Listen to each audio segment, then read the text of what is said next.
and we've got a fantastic guest with us. This is Fred Ortiz, who is the lead architect for this stadium. And before we talk about the stadium, I do want to talk about your fandom, because Fred graduated from UTA, and was that when the love affair began with the Rangers, Fred? Absolutely. It was, you come to the Dallas-Fort Worth Metroplex, and you get exposed to a lot of big things.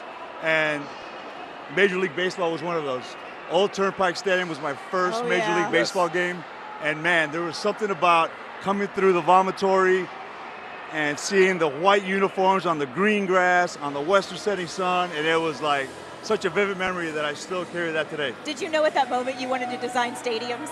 No, what's interesting is that it wasn't until 16 years into my career that I realized that I had an opportunity to work on things like this. And man, I've been blessed with so many great opportunities, to the point now that I direct a really, really powerful group at HKS that designs stuff all over the world.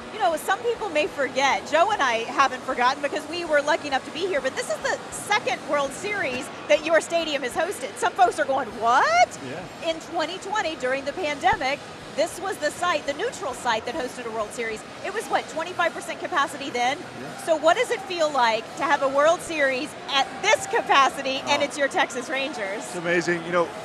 This is why we do what we do, right? We build these venues to attract the fans. And in this case, we have a multi-purpose venue that allows you to do so much more than baseball. But there's something to be said about 25% capacity and a World Series game. And you fast forward to today, and I was telling Joe, I was looking down on the main concourse down here, and it's like this, and they're still coming in. And I'm glad they opened the gates at 4 o'clock, or else that pressure would not be a good thing. Right. The vision, and when you have the vision, and when you draw out these sketches, some of which I've had the chance to see, how do you envision the human element within it, and having seen it now in person, how does that work for you? Yeah, well, a lot of that comes from experience. Being at other venues, even from as a kid growing up, playing in sports and playing in larger venues, and you kind of see it from a player's point of view, maybe even a coach's point of view, and you begin to choreograph experiences for these individuals so that they are memorable, they're efficient, and it's something they take away with forever.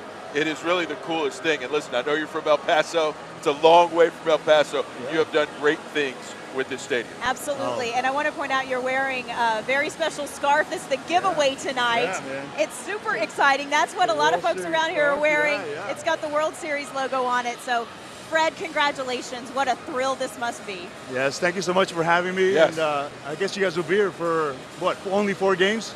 Yeah, we'll do 2 here, then they'll win 2 in there Phoenix, and we'll be done, and right, then Fred? we're going to wrap this thing up Thanks so much. with Great the stuff. rings. Yeah, We thank you. appreciate it. All right.